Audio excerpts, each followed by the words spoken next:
Hey, it's Jason ODB, the Lincoln Addict. I want to hit you guys with another video. This one's totally different than anything I've done.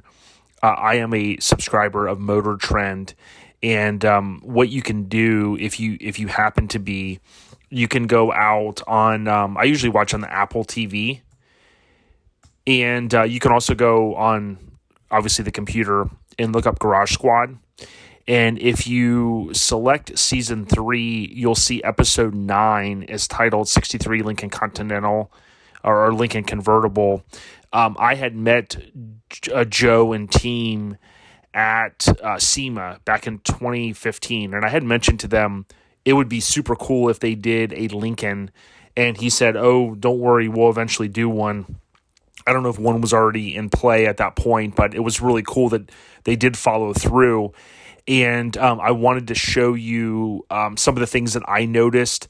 They did a great job, I thought, based upon, showcasing the car, because these, I'm sure a lot of people enjoy an episode like this because they get to see a Lincoln Continental convertible. But they mentioned at the end of it is not a show car, and they didn't try to portray like they were going to fix everything on it. Their big thing, and obviously if you watch the show, Garage Squad, their thing is to help kind of the average Joe guy at home that maybe isn't big into, having everybody come over and help and pulling engines and doing all kinds of cool stuff. They're able to help these people get these projects back on the road. But one thing that I recorded this a few minutes ago, and when I uploaded it, basically it got caught for the video that I played. It's obviously copyrighted material, so I want to give all credit to Garage Squad, which is part of Motor Trend. I actually had a chance to be a part of some of the B-roll footage of not this show, but Car Fix.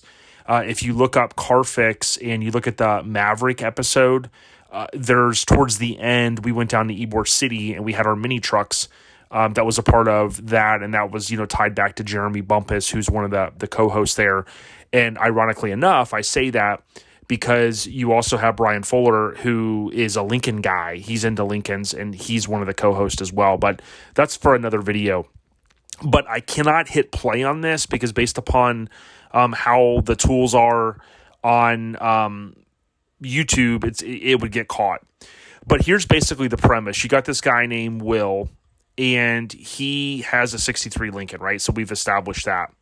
What is cool is obviously like these cars, anytime they're showcased on TV or whatnot, everybody is typically intrigued by them because remember, you might be a Lincoln person, or maybe you want to get a Lincoln or you own one. When you're around these cars, I mean, you've seen the tops go up and down tons of times. You've gotten into the cars potentially and sat down, experienced the suicide doors, coach doors, whatever. But not everybody has had that opportunity. So you could imagine an episode like this probably does pretty well in the amount of streams because, again, these are cool cars. Now, unfortunately, I can't get rid of this because it's just the way their little user interface is. And I think when you hit play and you move over here, then it will go away. But unfortunately, I can't. A couple things on this car. One, the premise of it is he ends up getting it from a friend or neighbor, and the car apparently has been sitting a long time. I would say it probably has. I'm always curious if the car was actually sitting here, because you can imagine some of these people own these cars and they're in storage or whatever, and when they do the preliminary stuff for the show, obviously, it's not that they don't pull up and look at the car and say, "Oh, okay, yay or nay, are we going to do it?" I mean, that's for the TV aspect of it, right? I mean, they've already pre-planned a lot of this stuff, and that's cool, and that's part of the way TV shows are made. But I'm always curious if the car was actually sitting here the entire time, or was it, outside? Hopefully not. Or was it, stored elsewhere?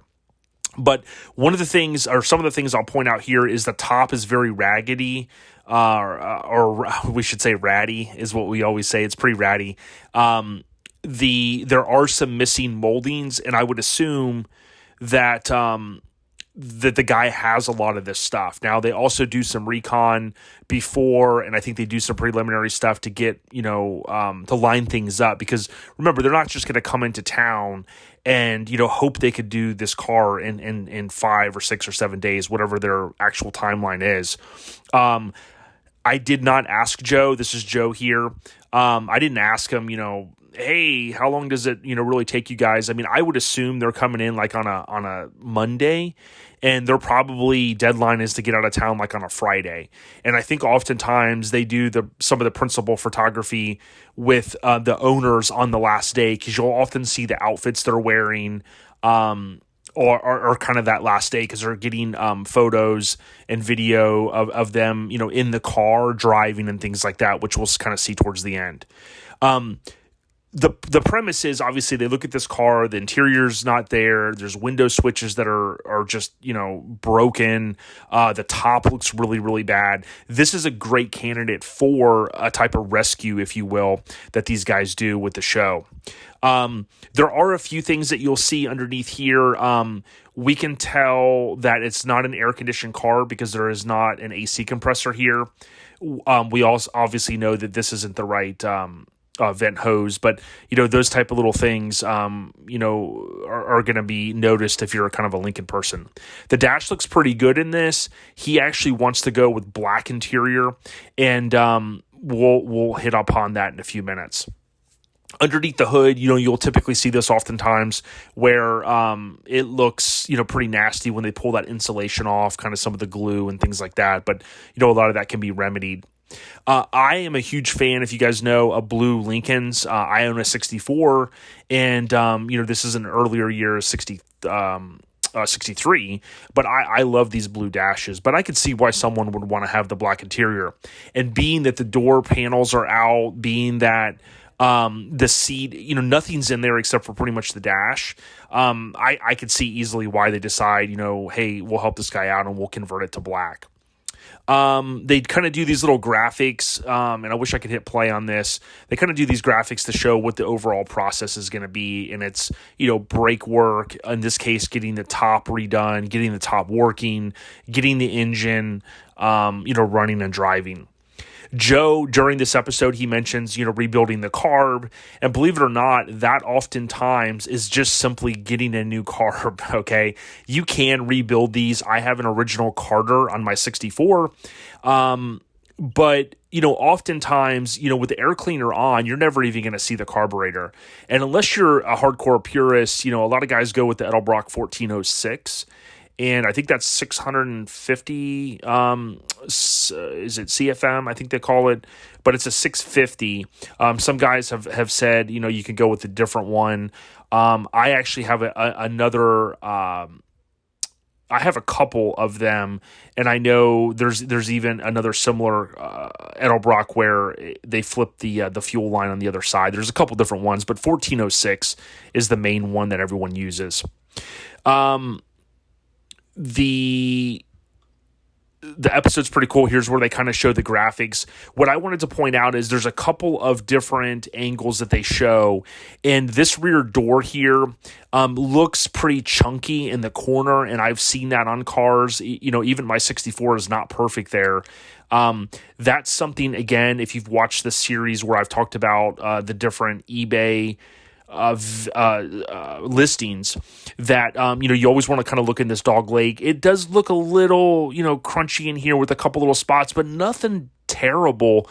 I would still, as an enthusiast, I'd want to see underneath this car.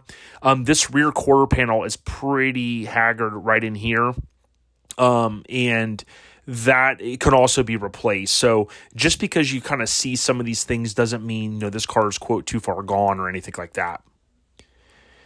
So they pulled their little graphics in here, and that's kind of what they're reinforcing that they're going to do.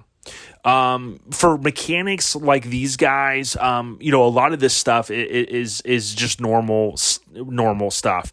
What's not normal, like for size, so to speak, he's kind of the electrical specialist. He probably doesn't have much experience working on a convertible top, but you'll see that some of the techniques that he's using, he uses, little jumper wires, he uses light testers. Anybody that's real, acquainted with wiring and things like that, they can do some basic troubleshooting. Of course, for TV, they've got to kind of play this up a little bit, and he's kind of quote unquote pulling his hair out, so to speak, as they sometimes say. Here, Joe has the main panel that bolts in here with all the relays. These are all the top relays. And if you look at a shop manual, there's also some blown up laminated kind of posters that you can buy that kind of blow up the original diagrams and whatnot. It'll explain what all of these are. Oftentimes, if a relay is bad, it just needs to be replaced or rebuilt. There are guys out there that do those. But typically troubleshooting the relay on which one is bad is going to be the big thing. You've got your couple solenoids in here, and I'm not going to go into all of this. Although I love talking about it, I mean, I'll tell you guys, I'm not the expert.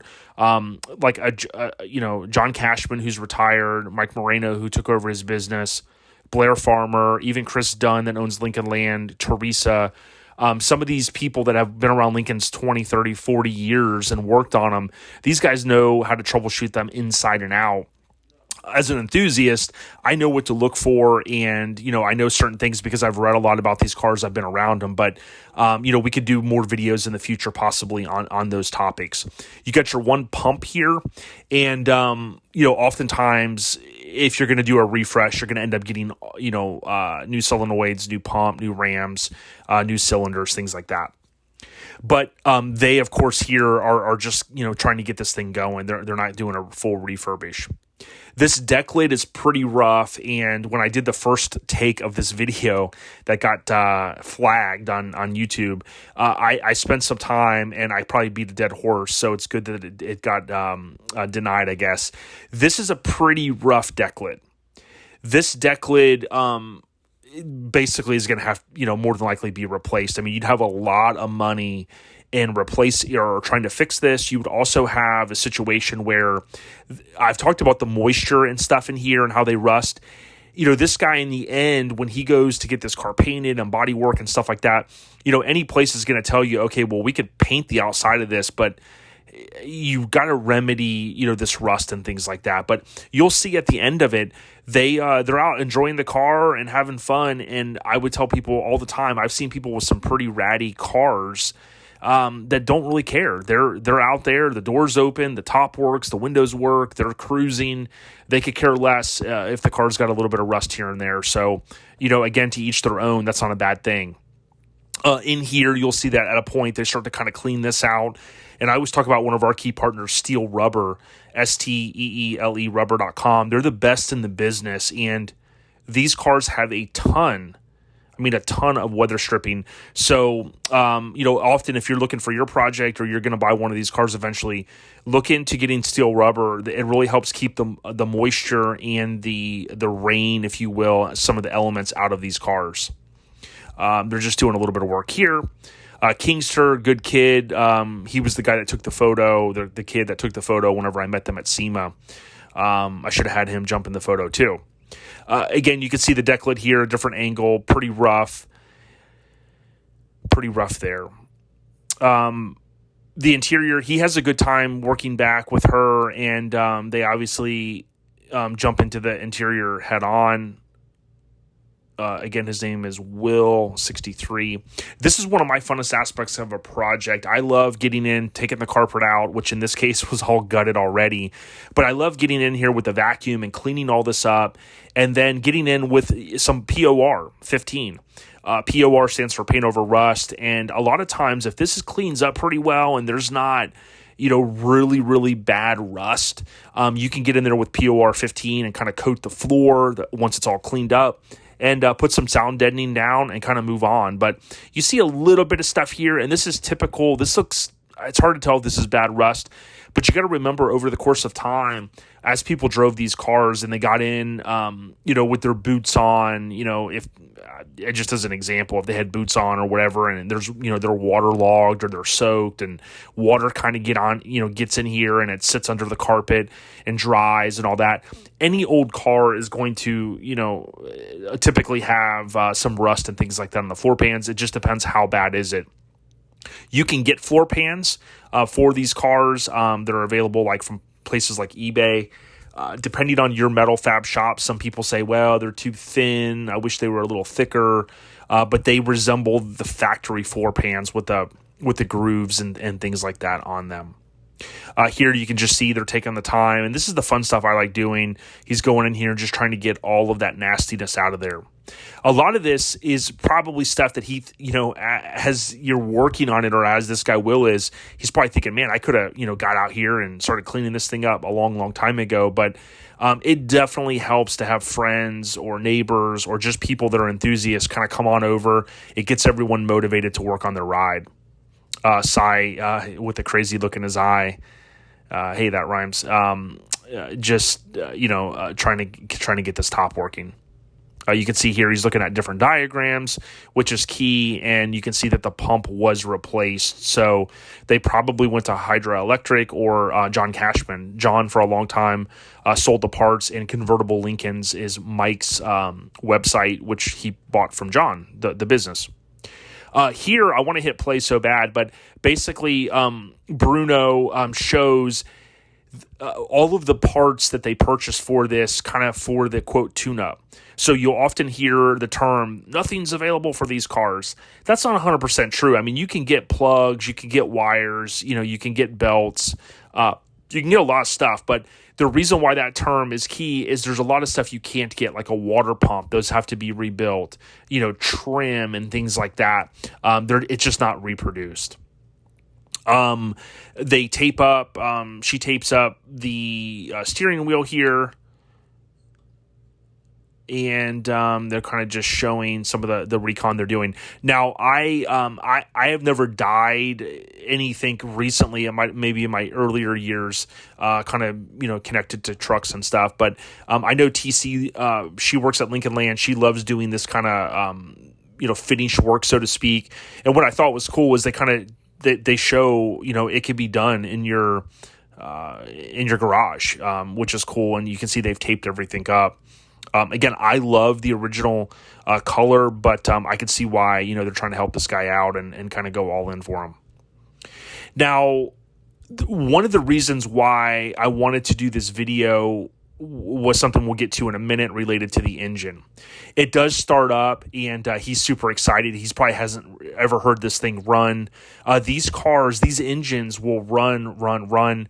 There's a famous quote that John Cashman had mentioned one time, and I've heard it from different people where, he said when the apocalypse happens or something like this, there's a couple things that'll be left, roaches and 462s. And he was jokingly saying that because like the 462, which was used for 2.5 years, I mean, those engines are so rock solid, and it's kind of the same as the 430s. I mean, they're just, they're basically the sister engine to it, almost the same. But bottom line is, a lot of people are pulling these engines because they, quote, want a reliable driver. And I often tell people these old engines are fine. Now, granted, do you have to do the points? Do you have to do maybe a new carb or have one rebuilt and all that stuff? Absolutely. There's a lot of components that go with the engine. You can see right there, you can see that it has the different carb on it. He's got his light tester. If you've never used one of these, and maybe you're kind of a newcomer to cars and stuff, make sure you have a light tester. There's a lot of videos out there on YouTube on how to use them, and man, they really, really come in handy. He kind of uses a little trick here, relating to if to see if something's firing well or not. This is one of the reasons why I wanted to do this video. Okay, they have bent push rods, and this would scare someone. I know many, many years ago, I was always like, oh my God, a bent push rod, internals are damaged and whatnot.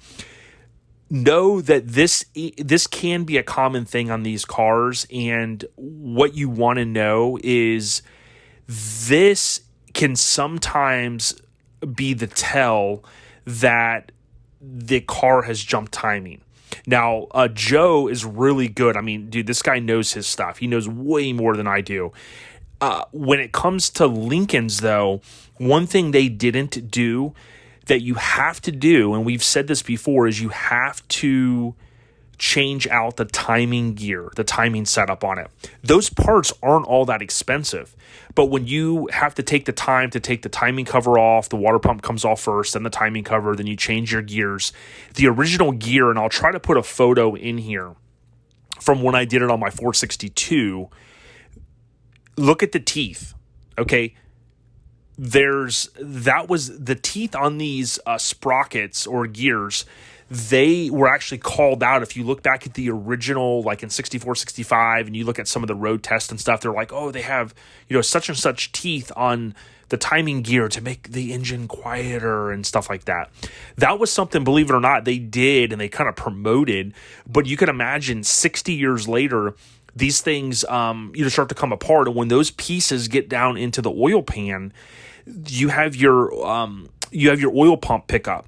And if that gets clogged, or and I've seen it where, I've seen some pretty bad ones, that gets clogged, you're then not getting oil up to your engine. Okay. Then the other thing is when those teeth fall off and that timing chain is now loose, again, I'm not a mechanic, so to speak, but we've seen it where it'll jump timing. And when it does that, it can cause, and if you talk to some of the guys that have worked on these cars 40 years, it can cause your push rods to bend. So, there's an argument of, do you have to change the timing setup? Some people say, nah, you're fine. Just go ahead and let it run.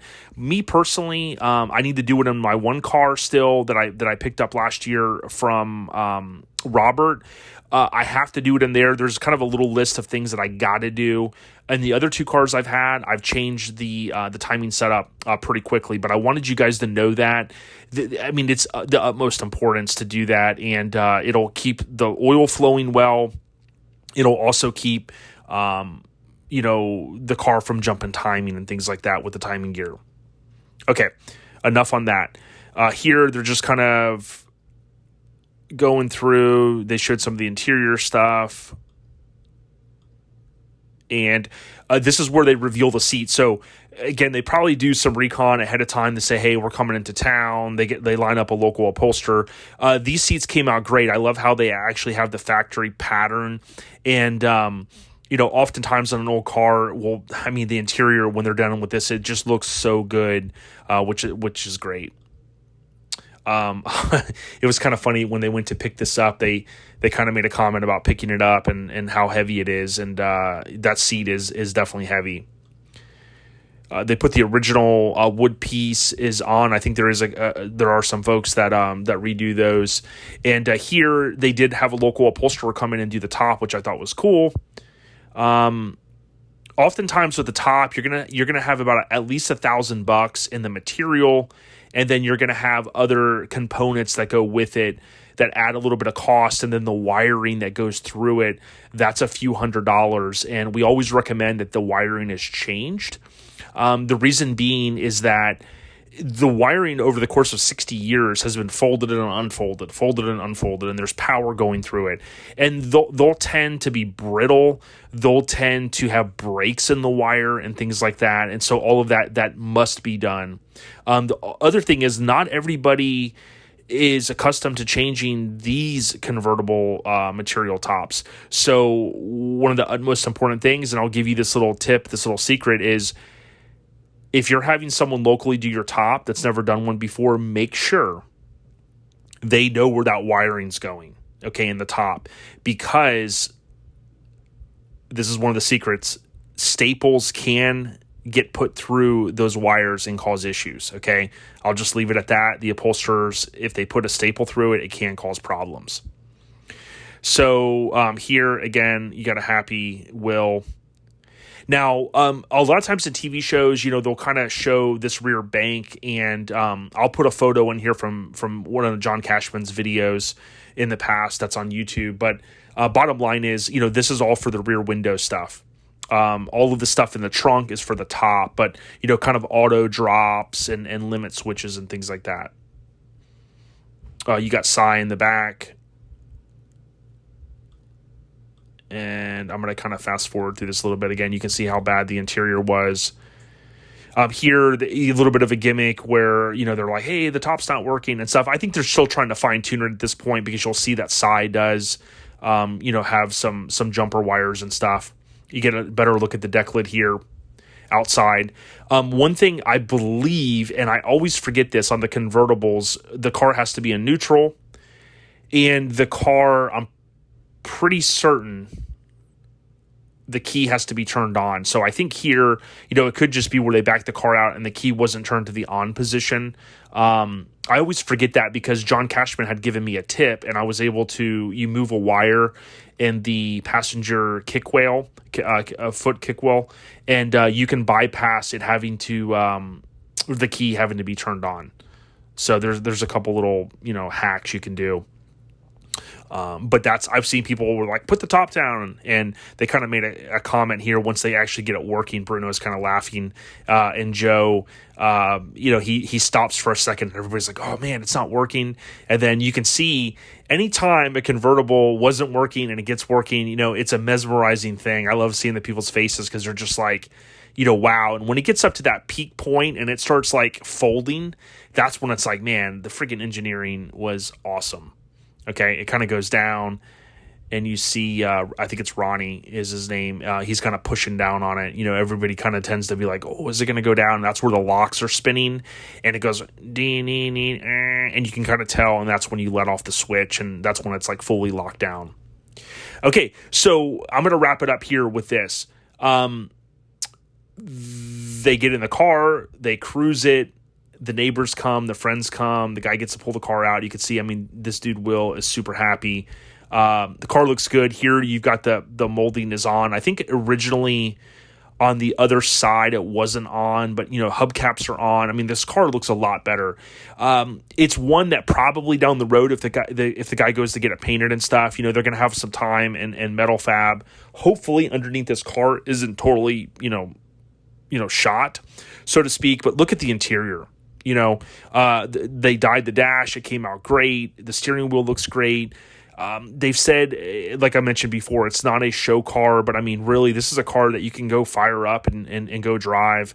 Not 100% sure if the windows work. We could see early on the window switches were pretty bad. There's guys out there that rebuild those. There are some available kind of out there as well.